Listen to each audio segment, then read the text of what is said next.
Like once again, if you don't know me, I'm Olivia Denton Thomas, the brand counselor, helping you go from hustling to wholeness in the trust economy. And my lovely, lovely co-host here. Hello, Samantha Gregory, the Self Care Alchemist. I'm so happy to be here again with you, Olivia. I had so much fun last week. It Yeah. was enlightening. It Yes. was really enlightening. I think a lot of the times we think about perfection. I think we're starting to think about perfection as a negative. Mm-hmm. But I think in the beginning it was just like that was your like what's my greatest weakness interview question Mm-hmm. where it's like, Mm-hmm. oh, I'm such a perfectionist, so obviously like I'm gonna do everything extremely well. But now it's a little bit more like, Right. girl, you might be stopping the flow, you might be the bottleneck. So so I'm so glad we talked about that last week, especially as a founder. I think no one thinks about their perfection as the bottleneck as the founder, Mm-hmm. because you're creating something and because you see it as a reflection of yourself, obviously you're trying to pop in and do the best version of it at all times, but sometimes the best isn't the best. Right. Absolutely. It's not. And it takes courage to even admit that. Yeah. Um, we are not, I guess, I'll say we're not, we can't continue to look at our lives in a bottle or on a desert island. We have so many different moving parts in our business, and we got to be clear and ready to accept not just a responsibility for the people who we are employing. If we're employing someone, we can't just take responsibility for the product or the service, but we've got to take responsibility for how we are showing up Yeah. and how we are kind of, in the way of some things that could be progressing if we were, honest about our bandwidth or capacity. Mm, yeah. The honesty is the hard part, which is why we're talking about trust without the Mhm. armor today. Mhm. I think a lot of times we have the armor of what I like to call being the professional liar, right? Like it's like I am here, I am professional, and you're projecting something that is, I mean, it's not a bad projection. Like Mhm. obviously everyone wants to look professional and like well put together. Um, but so often we're taking on this identity that has nothing to do with who we actually are because we don't trust ourselves to show up. Right. And it gets kind of crazy. Yeah, yeah. So like why why does our nervous system convince us, right, that our actual humanity is the threat? Oh my God, that's such a deep question. A- And a little bit like we talked about last week, the trust factor, the ways that society has told us to dumb ourselves down, to Mhm. be less than, to not be too much, not live in our full power, to even tell us that we're powerless. Yeah. And I think those are some of the reasons why this happens to us. So, the factor, many factors are contributing to it, and it's not even a lot of times. It's not the call is not coming from inside the house. It's Mm, all around us. It's the people outside who are trying to convince you that you're less than, that um, you got to stay within these parameters. You got to show up this way. The gurus tell you, hey, just do just enough, or if you don't do it like me, then you're failing. So yeah. it's all these different this noise, this distortion, the distractions that we hear from outside of ourselves, and the voices that say you can't trust your own judgment. Yeah. You can't trust your intuition, and we put that on the back burner. And even when we're in true danger, we still can't even trust ourselves to know that this is really danger. Yeah. Yeah.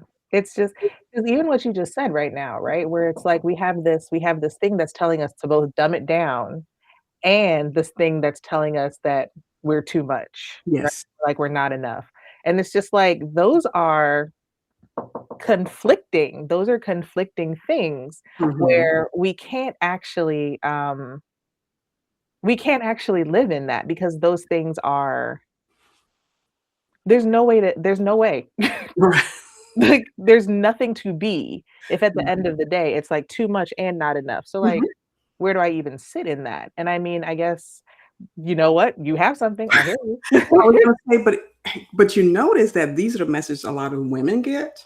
Yeah, Women get these messages more often than I think than our male counterparts because men are taught to be bold and fearless and go out there and conquer the world and to, stand on top of the mountain and claim your victory and the competition. You must always win at any cost, whereas women are told different things. And yeah, we are it's so interesting the whole dynamic of that and how we are fighting to our way out of that yeah, um mindset. And yeah, so, but it's like we're fighting every single day to just show up, first of yeah, all.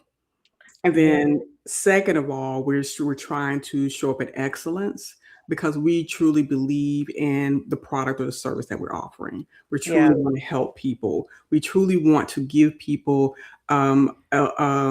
quality, but mm, at the same time, it's juxtaposed against the don't be too much. Um, and then that's where the imposter syndrome starts to, rear its ugly head. yeah, yeah. It's so interesting that,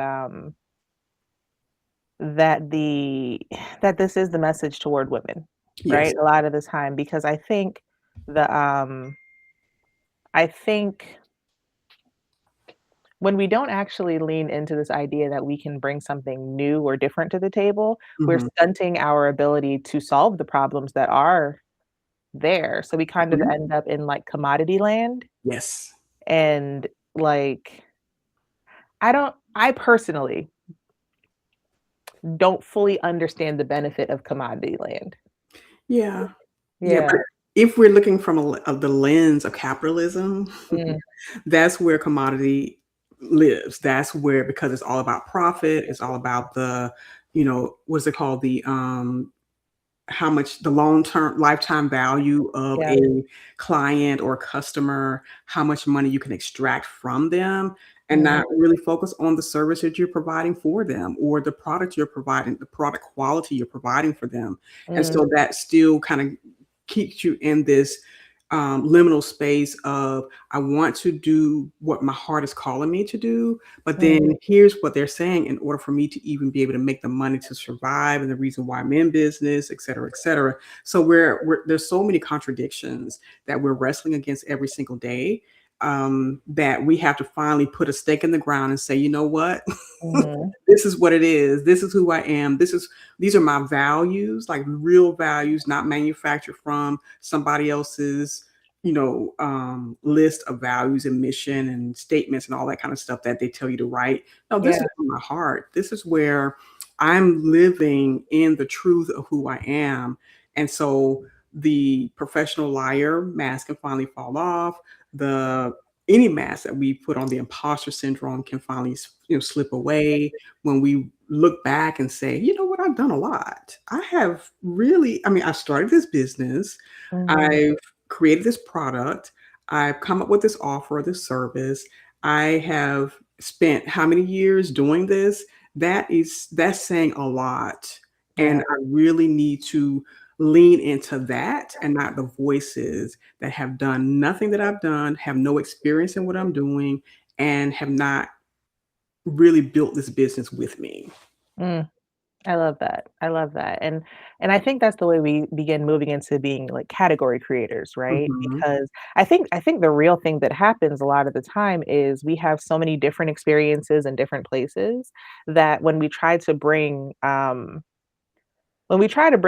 those layered solutions, mhm, right? Because oftentimes, especially again, as women, right? We are not just working in the office. We are somebody's sister. We are somebody's daughter. We're somebody's granddaughter. And then we're somebody's mother, right? mhm. So we're constantly problem solving in like a variety of arenas. Yes. So then when we get back to a new thing to problem solve, which is like business, we Mhm. don't actually leave any of those things behind. Oh, absolutely not. Like, we're bringing all of that into these spaces so that Mhm. now our problem solving becomes, like, four-dimensional, five-dimensional, right? So, instead of being the commodity or being able to be the commodity, which Mhm. I'm recognizing is kind of an issue for a lot of the founders that I work with. They struggle to be the commodity, Yeah. um, and they get very confused. Mhm. Like, Yeah, you say especially if I'm sorry, you're getting the message that you're the brand, but yeah, you also are like, "Okay, well, what about my niche? What about, what lane am I in?" And yeah, that definitely becomes very confusing, I can imagine, with your clients and, with people who are just trying to redefine themselves and rebrand themselves, um, without becoming a commodity, without expending so much energy and so much labor on top of the yeah, labor you're already, um, involved in with family and with, this thing or that thing is really challenging to be expected to show up in your masculine energy, but still be in your nurturing feminine energy for all the people who are depending on you. all the people. All the people. All the people. And I think what happens in the long run is we end up looking at the industry. We end up Mhm, looking at the solution that they're trying to create and end up creating, like, it just has to be a different category. mhm. It has to be something that's just like it's like I don't wanna reinvent the wheel. Exactly. And I think there are a lot of points where it's just like, well, you don't. You have to stick to the rules in certain ways, and it's necessary, right? Because Mhm, some rules are rules for a reason, and it's important to like learn the rules and figure out how to break the rules, right? But as exactly. you figure out how to break them, like you have to start doing this combination of things and become your own category. So like as you're doing this thing that's introducing something new to the public, right? I think my question is like, what is the biology of trust? Mhm, Like, at that point, the voices on the outside are saying, "Hey, you're wrong," right? mhm, Like, I've had an experience like that pretty recently where I said something and somebody was like, "No, that's not how it goes." And and the reality is, you're right, that's not how it goes currently. mhm, But in a concurrent reality, like, for someone else who actually has this problem, who has been waiting for me to say the thing that I am saying, this mhm. is exactly how it goes.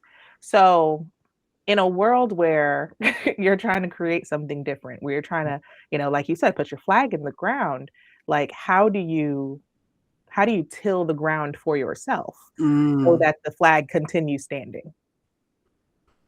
Wow. I think the word you mentioned was trust, and I think that self-trust is the ground that you begin to till and build and add the nutrients to so that it's fertile for the thing that you're building.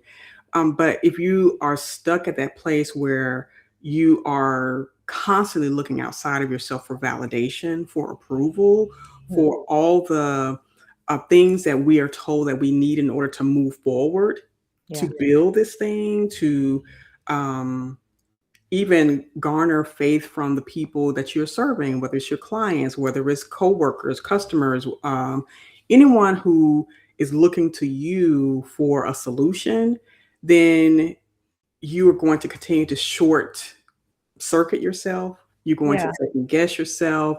And so building that fertile soil for trust starts with self trust. It starts with let me evaluate, let me audit who I am, what my belief systems are, what my values are, and how I even want to show up. How do I want to feel every single day? Because if we are in our head so much and thinking about this is what the textbook said, this is what the industry said, these are what the government regulations say.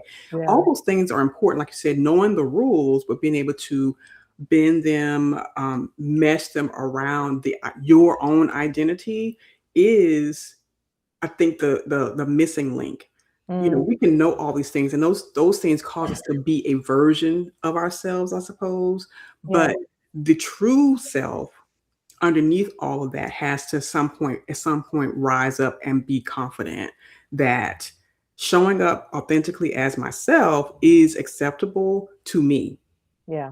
whether it's acceptable to you or anyone else, it doesn't matter. And granted, it could mean, well, I'm going to lose a customer, I'm going to lose a collaborator, I'm going to lose someone who I respected, maybe. But then what are you going to gain? Because people are finally seeing the true you. They're finally seeing a person who trusts themselves enough to use their voice, to use their platform, to use their product or service to be able to solve for a problem that people really want. Because at the end of the day, it's the people that you are serving and you are showing up for, because they need what you offer. Yeah. They are the ones that are putting their money on the line, on the table, and saying, yes, you are the one I want to talk to. You're the one who I feel confident, who can trust, that I can trust, um, to solve the problem that I have. And then they start referring you, and then they start talking about how great the experience was with you. And so I think those are the building blocks Mhm. for creating this type of dynamic that you're wanting to shift into, and releasing the mask, releasing the label that I'm a professional liar and that I can't show up fully as myself. I love that, and even mentioning, like, the people that Mhm. you actually can serve, Yeah. right? Because I carry this theory that, like, someone's looking for you, Mhm.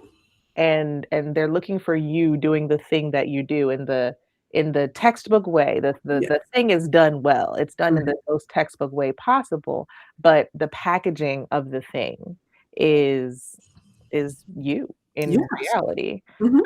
And I know, like, a lot of us cover the you Mhm. because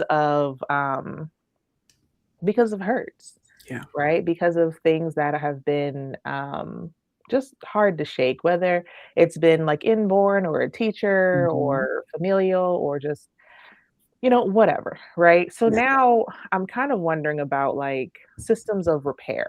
Mhm. So, I think Esther Perel says that relationships are built in repair.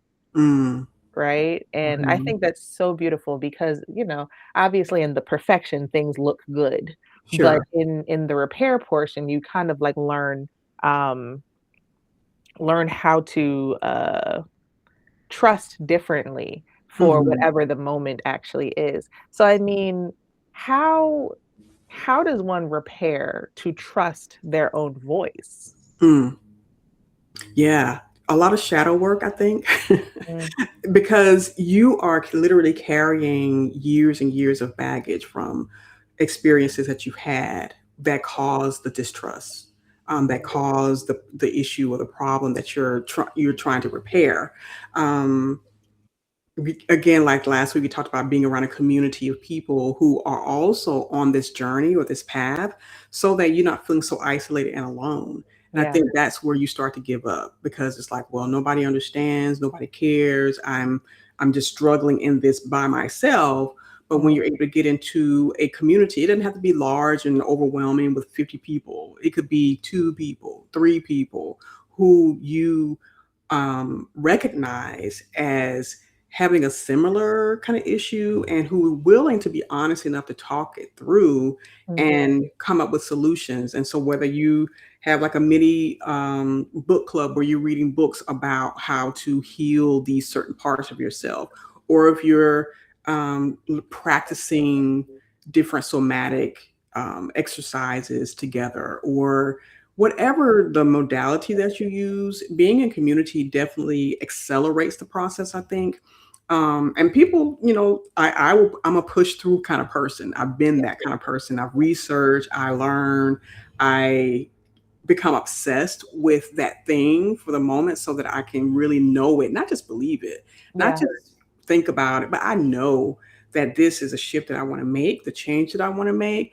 And I have the ability to make that change because I'm still looking at my history. And even though it was kind of messed up for a while, I still recognize my persistence, my go-getter attitude. Especially as a founder, we have like tenacity. We're going to do the thing. We're going to make it work. And I think this is just an important part of that formula, to heal the part of yourself that has been stuck in a I can't trust myself. I don't know exactly how to be myself Mm, without offending someone, excuse me, without making other people feel uncomfortable. So we have all these narratives and stories that we have not just experienced in real life, but we kind of it's exaggerated. Excuse me, too. So I think those are key points. awesome. Please, like, take care of yourself. Trust yourself.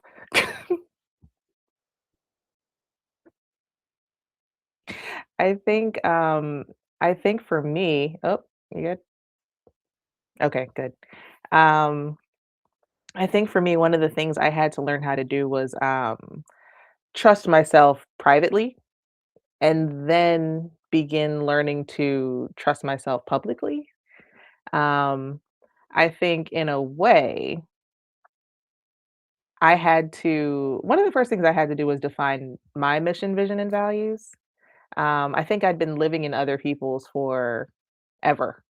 Like, I don't even know what else to say about that. Like, I came into the world living in somebody else's mission, vision, and values, which is very normal for all of us, obviously, because we are born to people, we are in communities, we are in certain spaces that tell us that this is what appropriate should look like. This is what performing properly should look like. So in those spaces, and it's not that the things are bad, it's just that they are so concrete already because there are people who have been living this for so long that they now believe that this is the way to go.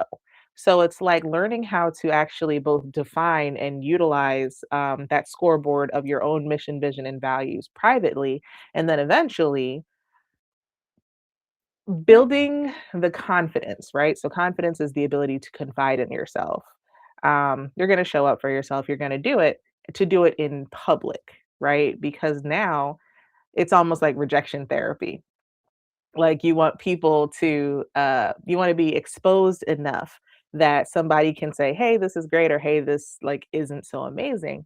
And at that point, it doesn't necessarily um, it's not as much the persistence as the consistent, right? Like you're more consistent in showing up in the machinery of what you have to do so that it can create the magic of like the trust. And I think that is something that like, it's hard to practice, but it's so valuable because once you actually know yourself and once you can actually convey that self to other people, you can bring those people in who are who are looking for you beyond the armor. Now how would you say I think going beyond the armor gives you authority. I think it gives you credibility. I think it like raises the standard of what's like possible and doable. Um like how do you train your nervous system to be safe in that exposure and that vulnerability? Like now you're visible, now you're vulnerable. And it's important to be those things. But now you have to actively bring yourself into a place where you are preparing, and then you're like giving aftercare, like for all of these different like points of exposure. Like it's just entirely too real. So like what does it look like um to train the nervous system, right? Like we're in the gym. We are in the gym. Like, what does it look like? Wow, that's a good question. Excuse me, everybody. It Please do, is, MJ. yeah. um, I think it's a daily decision. Mhm, Like every morning, excuse me, I get up. I don't, I would say meditate. I do kind of meditate, but I'm pouring into myself first mm, and giving myself the safety first. Excuse me. And by doing that, I'm kind of armoring myself through softness, mm, self acceptance. Um, what else? Just joy, those things that make you feel like yourself, that place where, because I think self acceptance is key, Yeah. because it definitely opens the door for anything is possible, and I can do anything I need and want to do in this moment. Yeah. So your nervous system calms down. It says, okay, we're good, because we accept that we have limitations. We Yeah. accept that we have strengths. We accept that we have the ability to say no to things that does not serve us, that do Yeah. not serve us, and that makes us feel threatened. And I think even the trusting the intuition also is another factor that helps your nervous system calm down. And if you're doing this every day, if excuse me, asking yourself the questions every day: how do I want to feel? How do I want to show up? Is it okay for me to pull back if this is not working for me? And what can I do in its place? So those are the boundaries, the permission that we give ourselves in the day to day, um, I guess, prep time. Okay. Because it's prep. You're preparing yourself every day.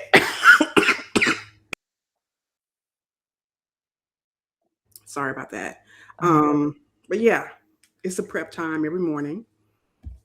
And at the end of the day, it's the decompression time in the mm, it's the let's recap. How did it go? How did you feel? What would you do different? No judgment. And I think that even that no judgment is there. If when you start to make that a part of it, you then become more solid. Your nervous system starts to say, okay, we're safe here now. We don't have to struggle. We don't have to fight. We don't have to be always in this freeze or fawn state, mhm. because we have created this environment for ourselves at the beginning of the day, Yeah. and now we can operate not at 100. I'm never at 100 because it doesn't work for me. But you Yeah. find out what does work for you. What percentage can you give? What percentage do you want to allow? And then go from there. So you said 2 things that kind of, like, stuck out to me, right? So permission for intuition. Hmm. Um, I think that's huge because I don't think we necessarily have, like, a protocol. I'm a Right. protocol person. Mm-hmm. Like, I need scripts because Yes. it it just helps me to make sense of, like, life, and I'm the kind of person that says, like, "Alright, well, this is my limiting belief, like, this is the actual truth. This is how I, kind of, like, put that in repetition, so I begin believing this versus Hmm. this," right? So to me, that feels like a permission for intuition, but you also said something, about fawning. Hmm. So, I don't think a lot of people actually know what fawning is, and kind of that it's almost like a uniquely almost uniquely, I'm gonna say it that way, um, like, woman nervous Yeah. system response. Hmm. Like, we know fight, we know flight, and we know freeze, but fawn is it's so different Hmm. because we're trying to figure out how to fit in Right. at that point. So can you explain to the people what fawn, like, looks like? Mm. It looks like people pleasing. If you have no other reference, I would say people pleasing. It's the accommodating for other people at the expense of yourself, Yeah. expense of your feelings, um, making other people's convenience more important than yours. Mhm. That's how I would describe fawning. Yeah, yeah, and that's huge, and I mean, like, how do you build a business on that, right? Right. Because in your 24 hours, Hmm. um, how much of that time do you really have to spend people pleasing? Right. And obviously, as a woman, like, there is this there's this natural, I'm not gonna say natural, I'm gonna say there's this common idea that if you're not, like, amenable, if you're not, like, kind or nice, Nice. moreover, it's nice, Mhm. then you're rude, you're mean, like, Mhm. I get feisty all the time, which pretty much just means feisty, which, good times. Um, how do you kind of prepare yourself for that, right? Because there is a version of you, like, when you're learning to trust yourself, Mhm. where you are becoming more kind. Like, Mhm. you are giving where things need to be given, of course, but that doesn't mean you're going to overpour, True. especially when you don't have it. So, how do you kind of prepare for the responses that other people have to your boundaries of trust for yourself? Mm. That's big. That's the hardest part, I think, because when you're no longer accommodating other people's feelings, Hmm, when you're no longer being convenient for them, at mhm. your own expense, you do become a villain in a sense. And I Yeah, think you just gotta embrace it. Embrace your villain era and just allow it to be what it is, because at the end of the day, if that person is not who you want to be like, if yeah, that person is not who you want to work with, if that person or people are not willing to celebrate you for who you are, then continue to be the villain in their story while you're the hero in your own, yeah, so that you no longer are dumbing yourself down or diminishing your value at the so someone else can feel comfortable. And I mm, think that is the space you have to land in. It's incremental. It's not a immediate thing. And if it is, great for you. I love that. I do. And I even encourage it. Sometimes you got to cuss a few people out, because they're getting out of pocket, as they used to say. So when you're in making your transition, you have to even get to the point where you're willing to say, you know what, I cannot allow anyone else to overrun my life or mhm, my business and mhm, make me feel guilty or shame for being me. yeah, And that when if that's happening, here's what I'm going to do. You mentioned protocols or scripts. Here's what I'm going to say. That doesn't work for me. yeah, That's not in my agenda for today or ever. How about never? Is never soon enough for you? You have to kind of come up with your own little quips, your scripts, your whatever it is, and you have to decide it ahead of time, because when you're in the middle of it, that fun will kick in real quick. it will. And so you have to be able to say, "No, ma'am. I'm big on no, ma'am. No, sir. That does not work for me." And I have a lot of fire. I'm feisty. I've had the what they call the resting bitch face for most of my life. I've been called mean. I've been called all kinds of names. And it used to bother me.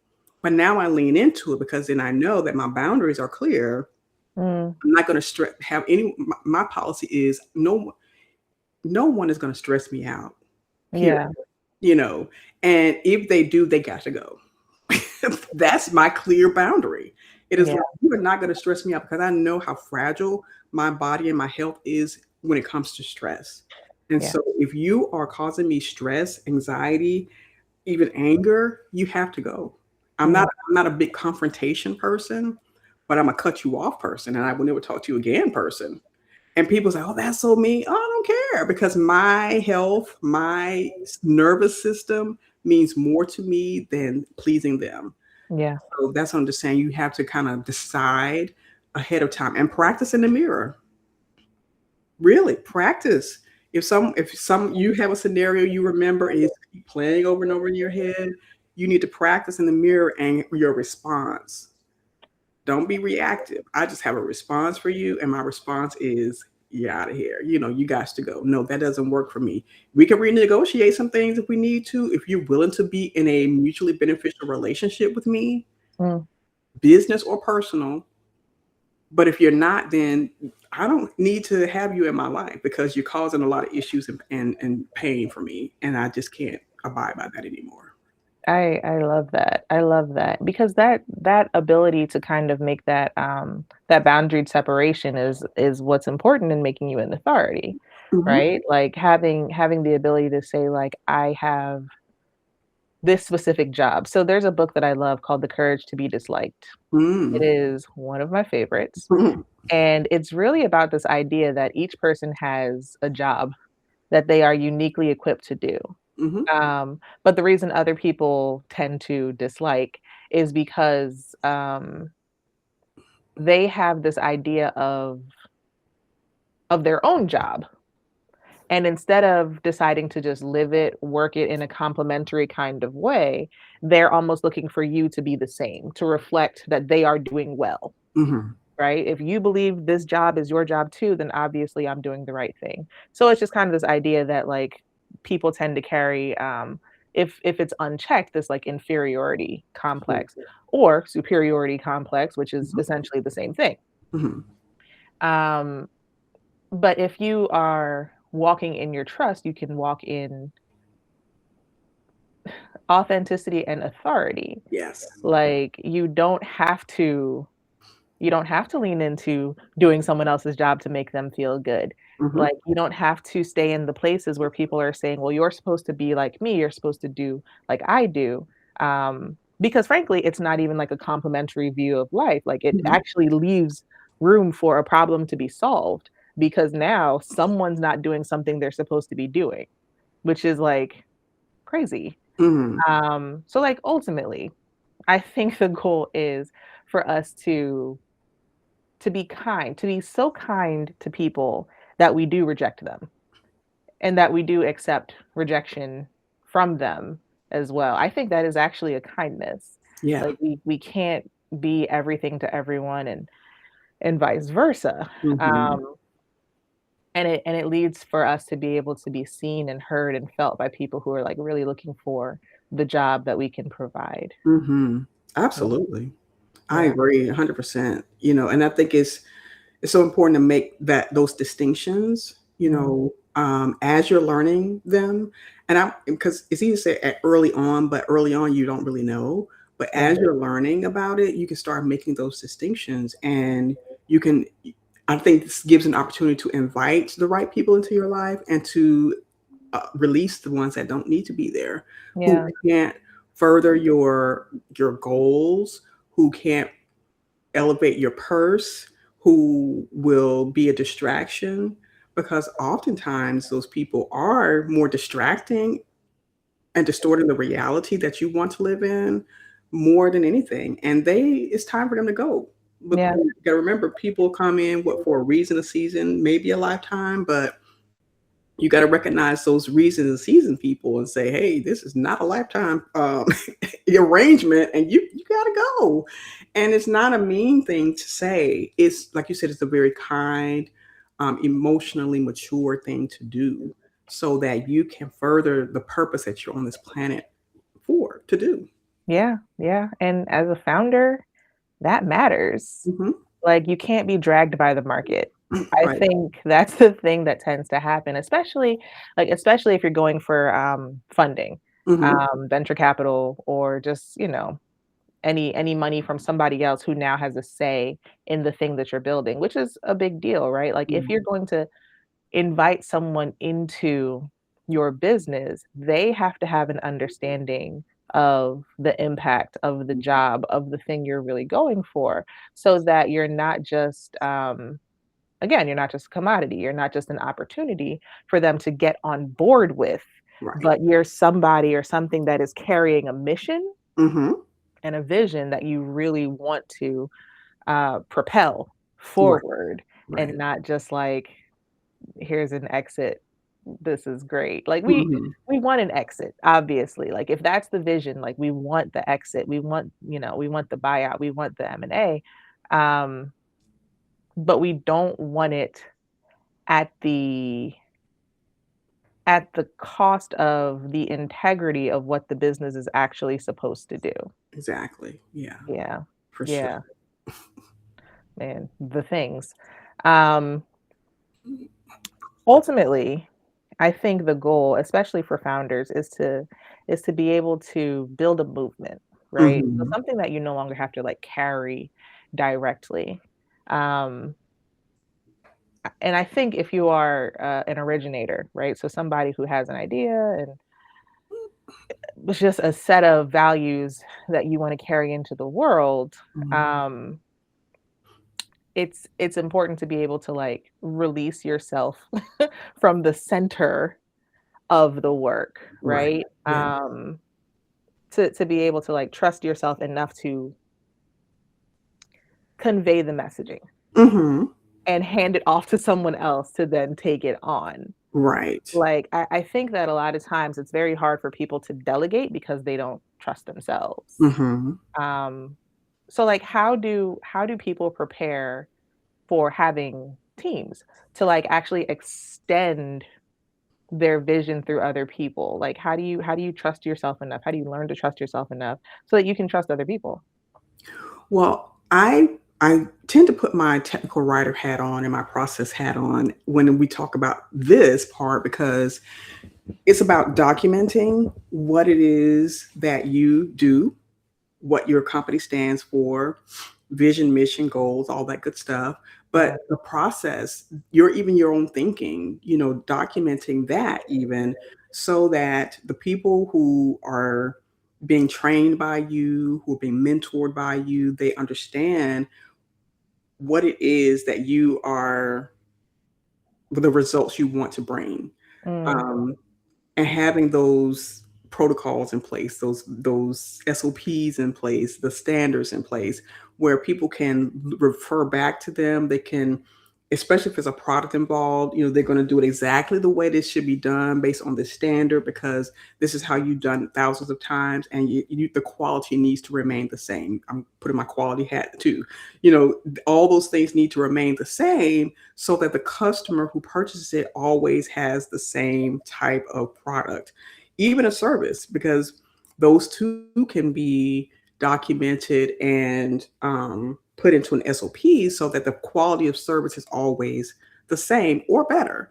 So I yeah. think that's like the core or the foundation for how to create a company and an environment where your legacy will continue forward without you being actively involved.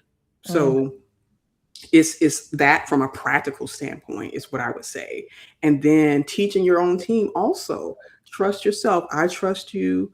I trust myself first, but I also trust you to yeah. follow the guidelines that I've given and reward that so that it's not everybody fighting in like a Hunger Games type situation where you're fighting for scraps, you're fighting for survival in this company, and you're making it harder to even live and thrive. So I think that it's two faceted, Yep.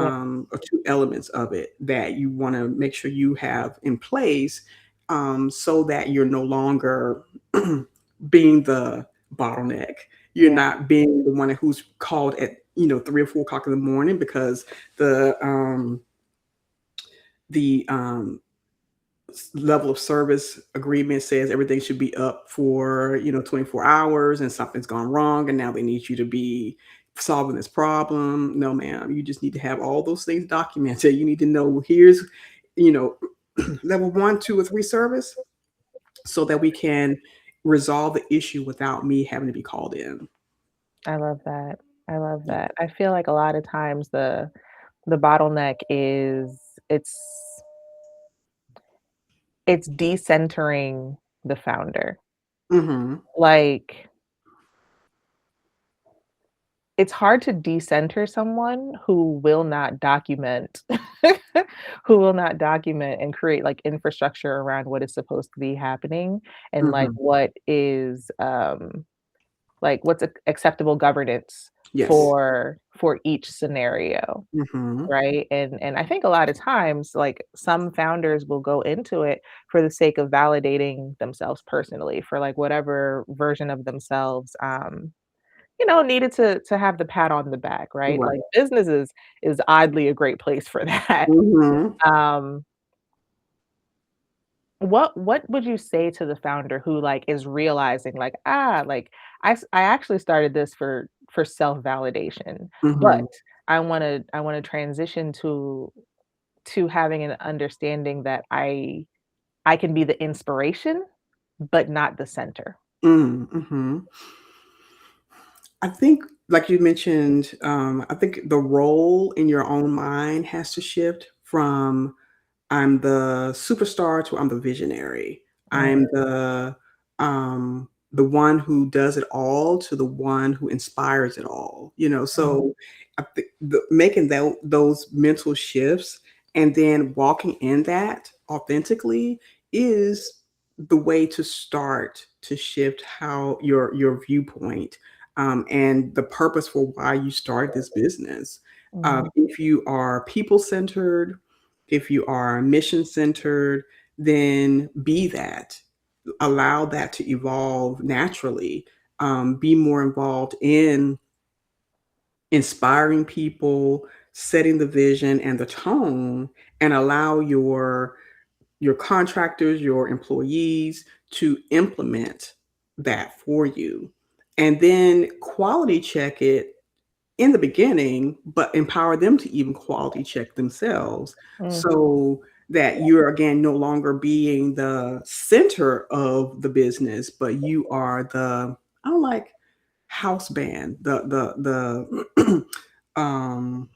visionary founder who is looking after and protecting the business, not mm. having the business to be protected from you and your ego.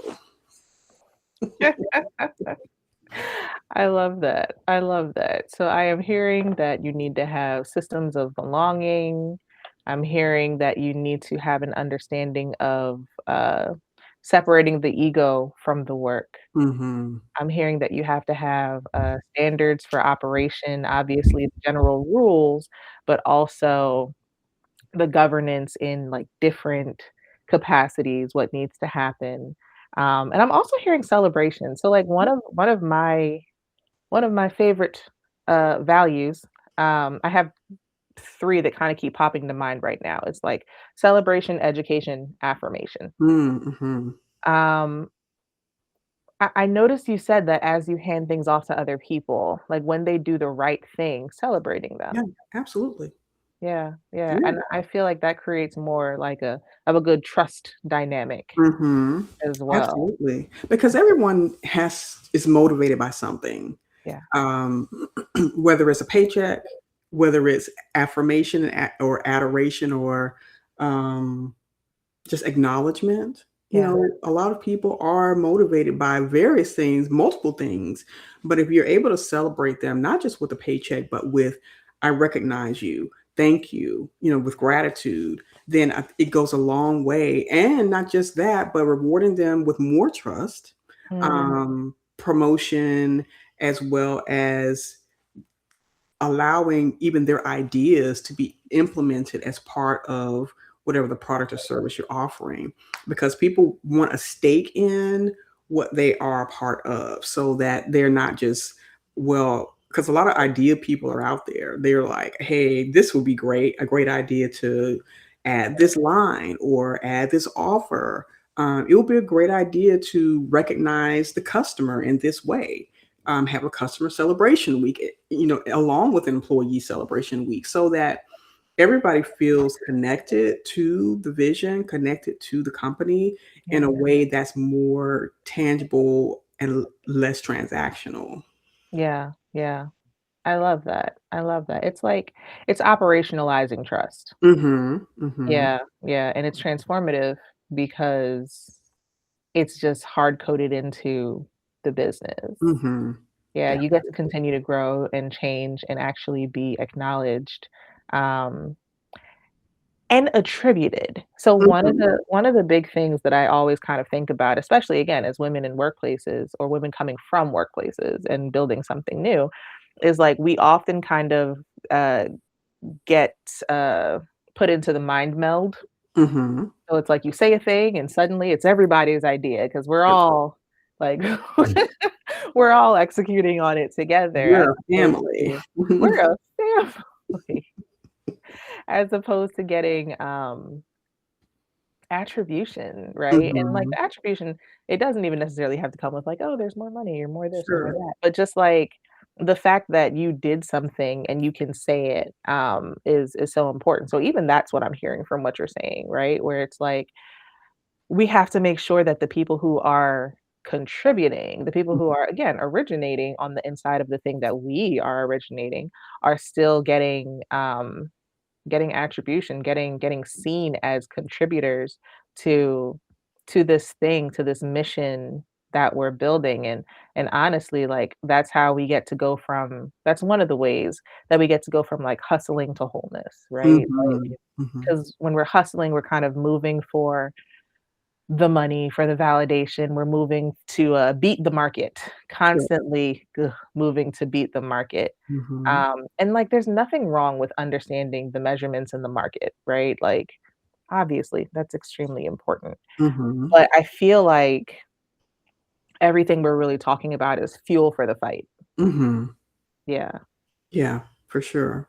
For yeah, sure.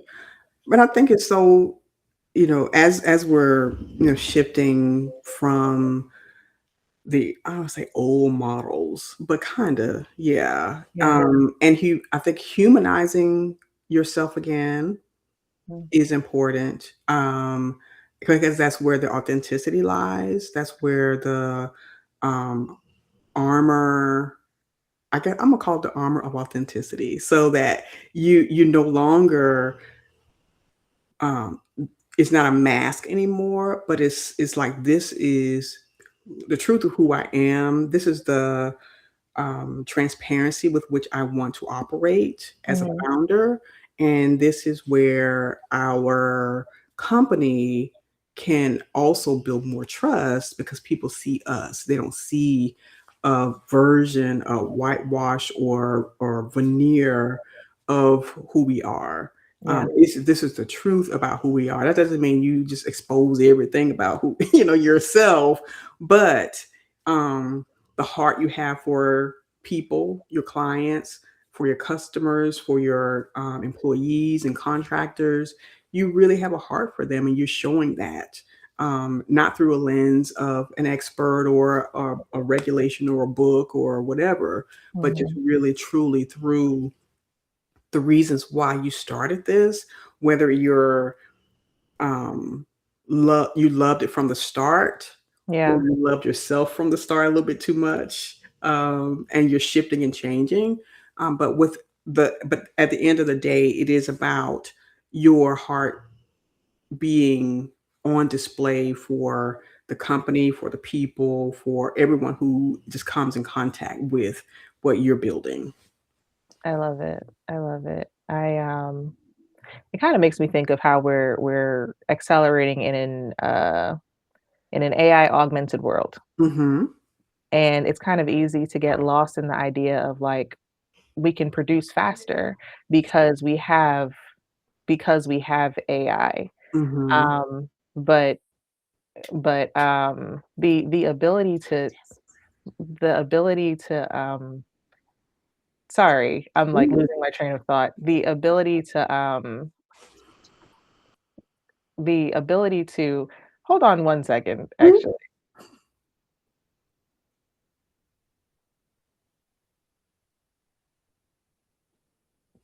If anyone in the chat who's watching has a question, definitely drop it in the chat. We'd love to answer your questions.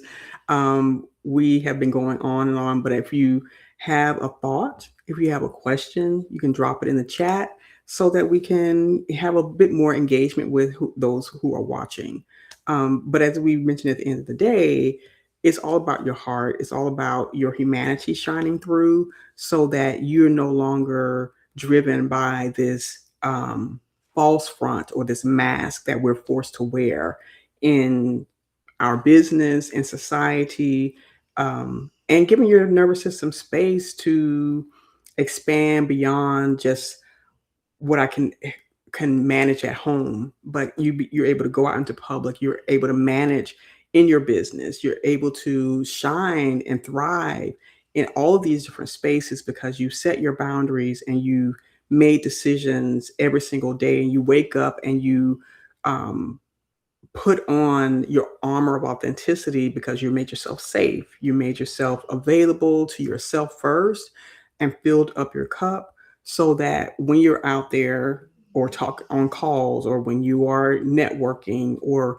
whatever it is you're doing for yourself and your business, you can now hold the space for yourself and for others who may come into the space, um, and be an extraordinary or have an extraordinary experience in life, and whoever comes into your space can have an extraordinary experience with you as well. um, any questions? But also, just for those who may not know who I am, Samantha, the Self Care Alchemist. I am a tech wellness consultant, and I also do some business coaching and consulting as well. And I love talking with people, especially women who are at the point of overwhelm, burnout, and they are looking for, I don't know, kind of an escape plan, a burnout escape plan, or they're looking to break up with burnout so that they can show up fully and authentically in their business. So check out my newsletter, Self Care Oasis. That's where you can come and get more of this. And I also offer one-on-one mentoring. So we're back with Olivia. Listen, life be lifing because, Life is life. obviously when you're playing all the different roles, Mhm. interruptions happen.